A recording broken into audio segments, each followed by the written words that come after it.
Hello, hello, hello, and good evening. I hope all Dragonites had a magnificent Monday, busy day here. Decided because Micro can wait, and likely tomorrow I will be out of capacity to do another reading stream. So we will get back to Micro soon, and other Lovecraft tales, full length, and poetry where we can find. Though there isn't too many we haven't read at this point because of all that and other stuff going on. Busy times, busy day. I'm thinking now is a good time to read Lovecraft's bio here. I have here. So let's take a look at that. Quick audio test 3, 2, 1. Targaryen Dynasty. Hello. Good, good, good. Okay. As far as I can tell, we are fine. This is really quiet. Computer here, see if I can turn that up. Pump up the volume. Targaryen. Alright, as far as I can tell, it's decent enough. Anyway, we will get to the bio. Bit of fun. And looking good for now.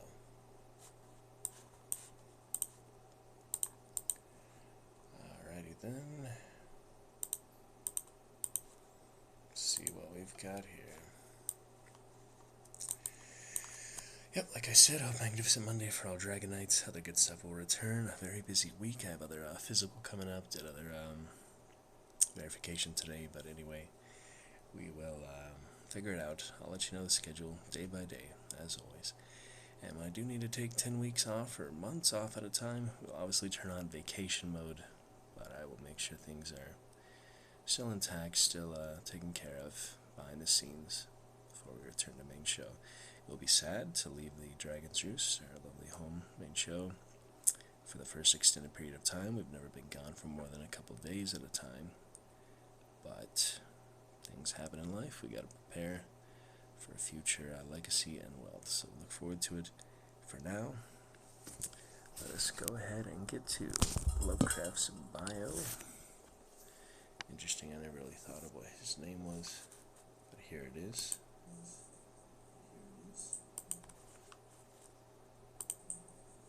What was that noise? Some weird noise. Anyway, his name is actually Howard Phillips Lovecraft. Howard Phillips. Yeah, I never really thought of what his name was. Just H.P. Lovecraft. I never thought of Howard Phillips, at least not in my current state of consciousness. But yes, it's Howard Phillips Lovecraft. The Life of a Gentleman of Providence. We have here the bio. Hopefully articulating well enough. It is a bit late, midnight. I'm watching Your Honor at the moment, and yeah, busy day tomorrow, but let us enjoy tonight the time we have.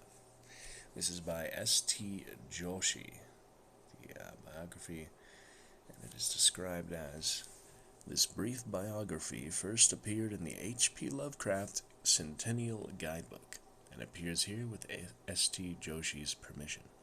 I was looking at other events. There is like a Cthulhu Con and many other things Lovecraft based, obviously inspired by things. Even when I go into WinterCon, Comic Con, there is several Lovecraft things you just see there, like board games and things derived and inspired. Of course, a whole lot of pop culture and games and movies we can enjoy. Maybe I'll watch Lovecraft County at some point. But for now, let's take a look at the bio, since we want to switch it up for other readings and good fun. So here it is. Let us enjoy. Howard Phillips Lovecraft was born at 9 a.m.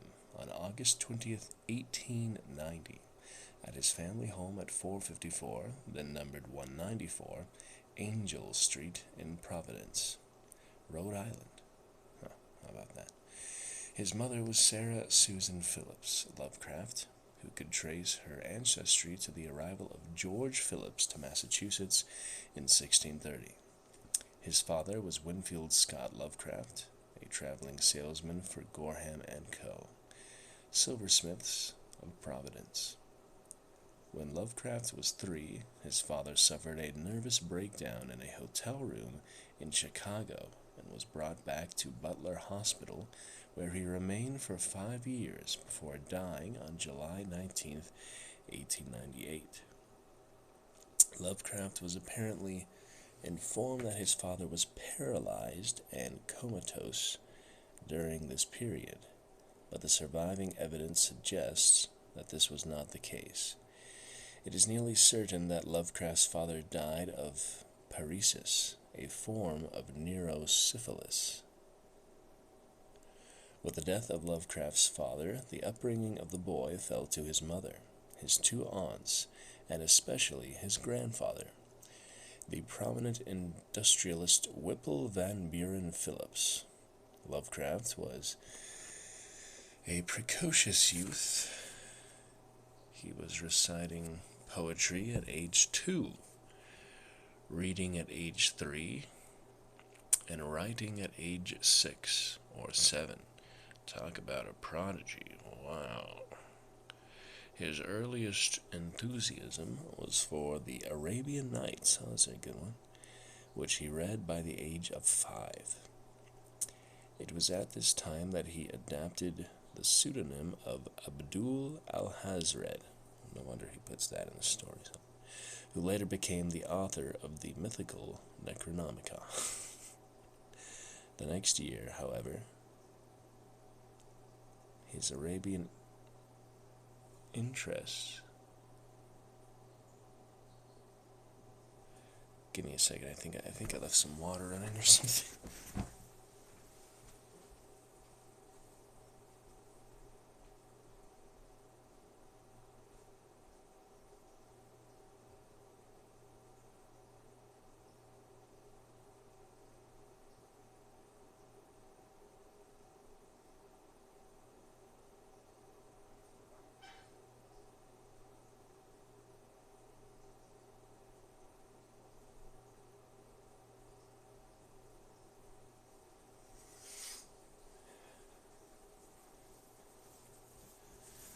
Too much I can do about that.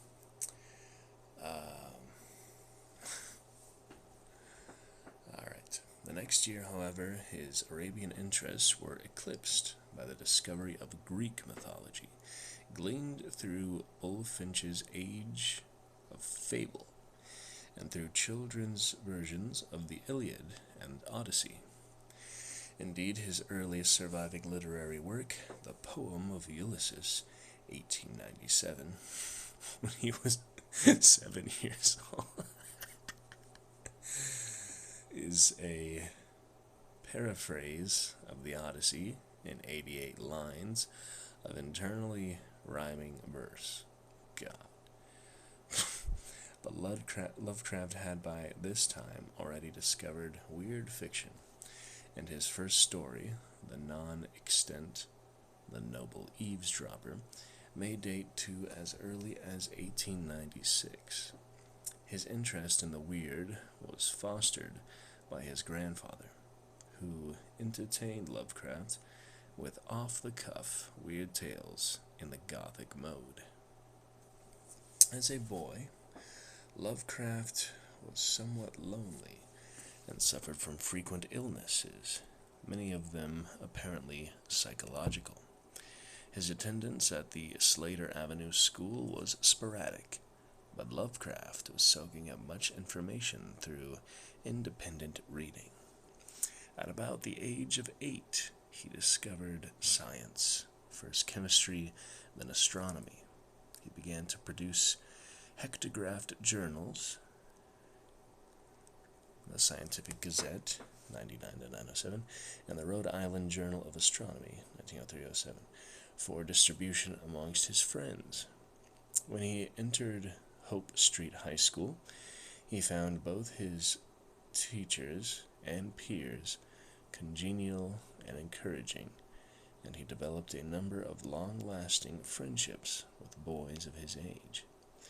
Lovecraft's first appearance in print occurred in 1906, when he wrote a letter on an astronomical matter of the Providence Sunday Journal. Shortly thereafter, he began writing a monthly astronomy column for the Pawtuxet Valley Gleaner, a rural paper. He later wrote columns for the Providence Tribune, 1906-08, and the Providence Evening News, 1914-18, as well as the Asheville NC Gazette News, 1915.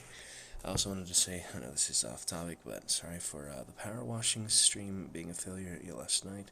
Yesterday, I got a good 10-minute stream, none of which broadcasted, actually turning the thing on. But I did take some videos. I just can't show those right now because I'm only one broadcast device at the moment. But we will show those, return to main show. Just a quick little power washing and frustrations of the broadcast not being stable. So we'll get to that. Sorry it didn't quite work out. But we will try again in the future, perhaps. It's a fun little power washing, inside joke. So it's funny people actually play that game. But anyway. In 1904, the death of Lovecraft's grandfather and the subsequent mismanagement of his property and affairs plunged Lovecraft's family into severe financial difficulties. Lovecraft and his mother were forced to move out of their lavish Victorian home into cramped quarters at 598 Angel Street. Lovecraft was devastated by the loss of his birthplace and apparently contemplated suicide as he took long bicycle rides and looked wistfully at the watery depths of the Barrington River. But the thrill of learning banished those thoughts. In 1908, however, just prior to his graduation from high school, he suffered a nervous breakdown that compelled him to leave school without a diploma.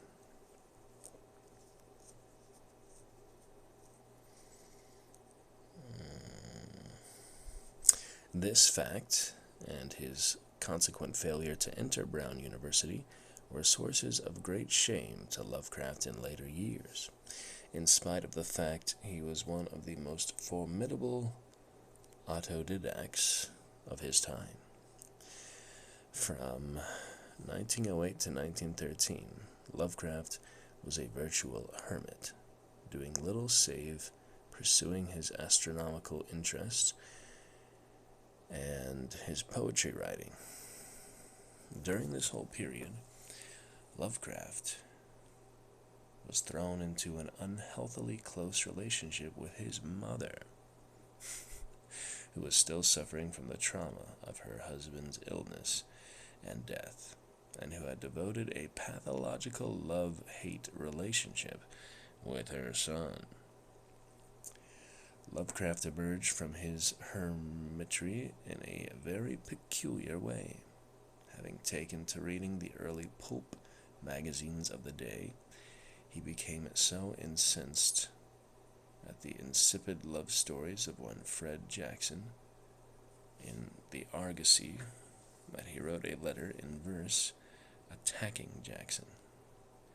This letter was published in 1913 and evoked a storm of protest from Jackson's defenders. Lovecraft engaged in a heated debate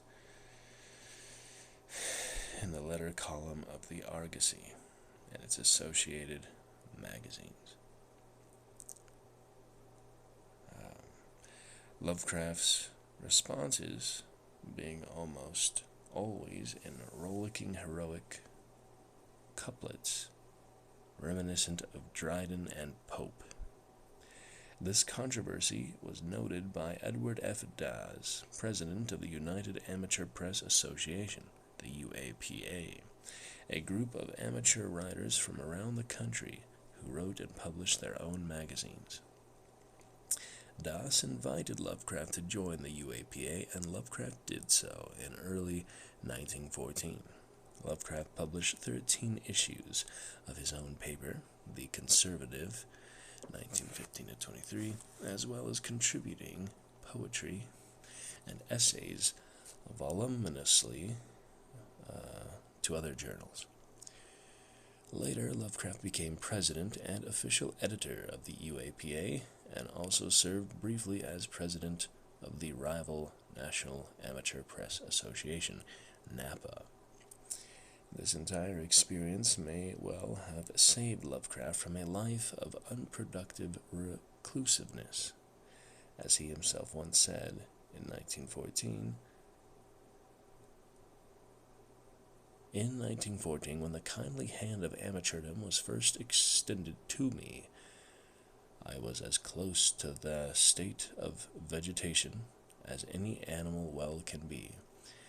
With the advent of the United, I obtained a renewal to live, a renewed sense of existence as other than a superfluous weight, and found a sphere in which I could feel that my efforts were not wholly futile. For the first time, I could imagine that my clumsy gropings after art were a little more than faint cries lost in the unlistening world. How about that?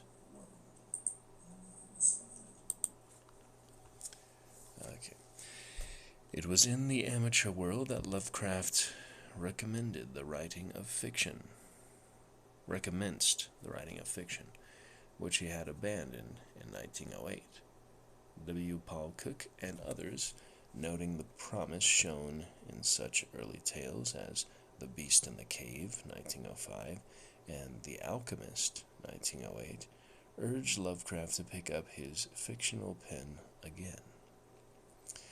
This Lovecraft did, writing The Tomb and Dagon in quick succession in the summer of 1917. Thereafter, Lovecraft kept up a steady, if sparse, flow of fiction, although until at least 1922, poetry and essays were still his dominant mode of literary expression. Lovecraft also became involved in an ever-increasing network of correspondence with friends and associates, and he eventually became one of the greatest and most prolific letter writers of the century. Lovecraft's mother, her mental and physical condition deteriorating, suffered a nervous breakdown. Runs in the family, doesn't it? In 1919, and was admitted to Butler Hospital, whence, like her husband, she would never emerge. Her death on May 24th, 1921, however, was the result of a bungled gallbladder operation.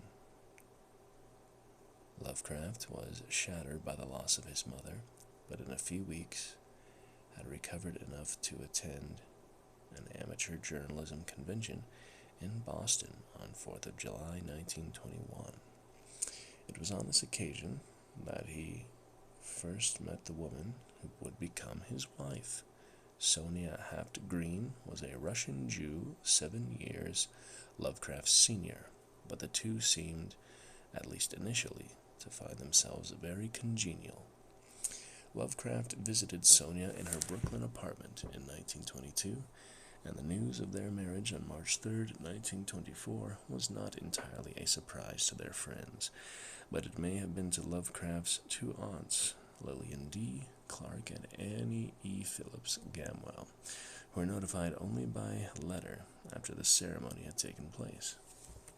Lovecraft moved into Sonia's apartment in Brooklyn, and initial prospects for the couple seemed good. Lovecraft had gained a foothold as a professional writer by the acceptance of several of his early stories by Weird Tales, the celebrated pulp magazine founded in 1923. Sonia had a successful hat shop on Fifth Avenue in New York. But troubles descended upon the couple almost immediately. The hat shop went bankrupt. Lovecraft turned down the chance to edit a companion magazine to Weird Tales, which would have necessitated his move to Chicago, and Sonia's health gave way, forcing her to spend time in a New Jersey sanitarium. Lovecraft attempted to secure work, but few were willing to hire a 34-year-old man with no job experience.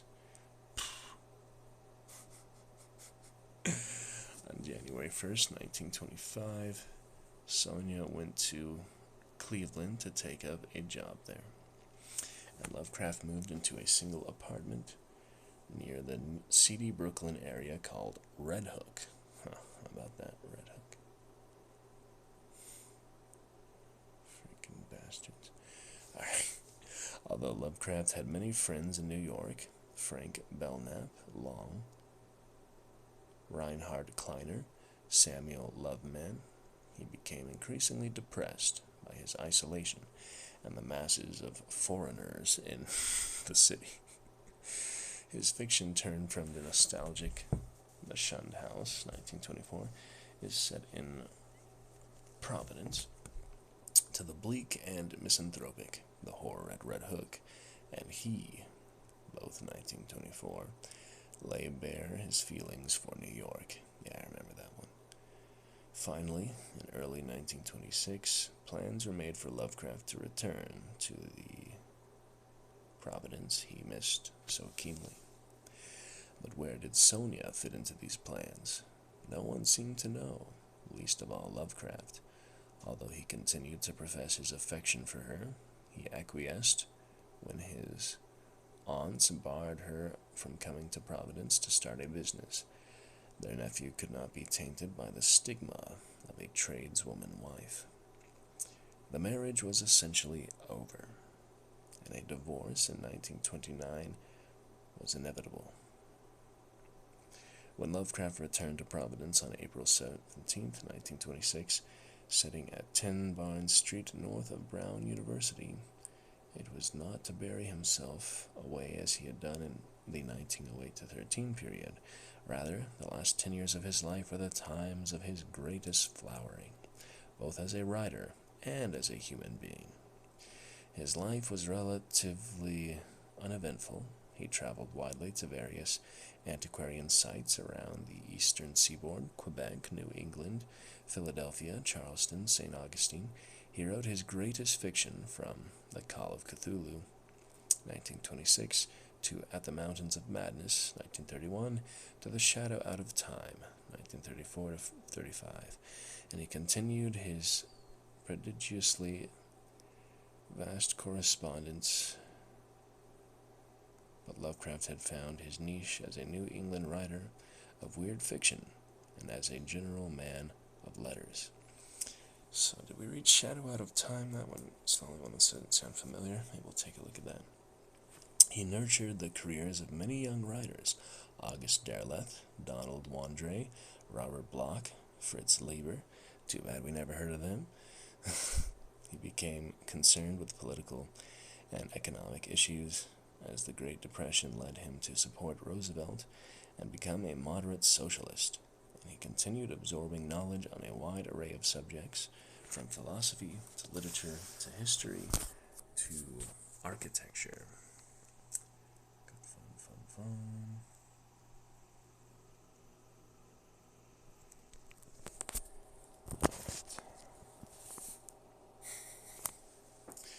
The last 2 or 3 years of his life, however, were filled with hardship.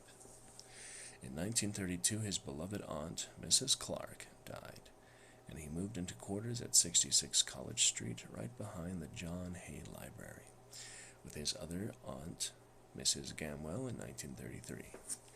This house has now been moved to 65 Prospect Street. His later stories, increasingly lengthy and complex, became difficult to sell, and he was forced to support himself largely through the revision or ghostwriting of stories, poetry, and non-fiction's works. In 1936, the suicide of Robert E. Howard, one of his closest correspondents, left him confused and saddened. Wasn't he in one of the stories? By this time, the illness that would cause his own death, cancer of the intestine, had already progressed so far that little could be done to treat it. Lovecraft attempted to carry on in increasing pain through the winter of 1936 to 37, was finally compelled to enter Jane Brown Memorial Hospital on March 10, 1937, where he died 5 days later. He was buried on March 18th at the Phillips family plot at Swan Point Cemetery. It is likely that he saw his death approaching.